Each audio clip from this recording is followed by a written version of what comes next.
Exodus 18.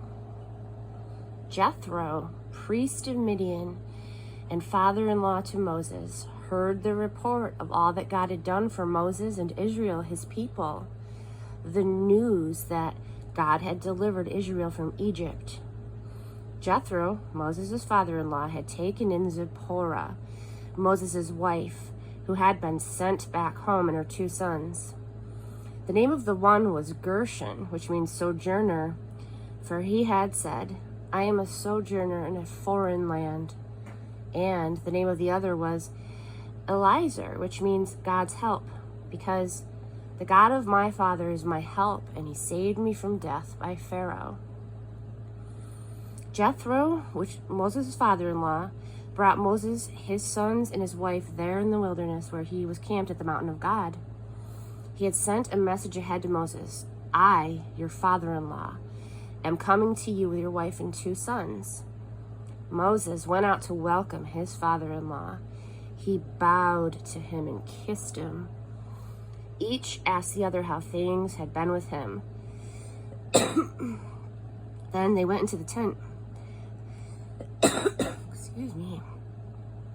Moses told his father-in-law the story of all that God had done to Pharaoh in Egypt in helping Israel, all the trouble they had experienced on the journey, and how God had delivered them. Jethro was delighted in all the good that God had done for Israel in delivering them from Egyptian oppression. Jethro said, Blessed be God, who has delivered you from the power of Egypt and Pharaoh, who has delivered his people from the oppression of Egypt. Now I know that God is greater than all gods, because he's done this to all those who treated Israel arrogantly. Jethro, Moses' father-in-law, brought a whole burnt offering and sacrifices to God, and Aaron, along with all of the elders of Israel, came and ate the meal with Moses' father-in-law in the presence of God. The next day, Moses took his place to judge the people. People were standing before him all day long, from morning to night. When Moses' father-in-law saw all that he was doing for the people, he said, What is going on here? Why are you doing all this and all by yourself, letting everybody line up before you from morning to night? Moses said to his father-in-law, Because the people come to me with questions about God, and when something comes up, they come to me, and then I judge between a man and his neighbor and teach them God's laws and instructions. Moses' father-in-law said, this is no way to go about it. You're gonna burn out, and the people right along with you. This is way too much for you. You can't do this alone. Now listen to me. Let me tell you how to do this so that God will be in this with you. Okay? Be there for the people before God.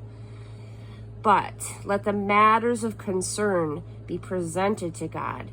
Your job is to teach them the rules and instructions, to show them how to live and what to do.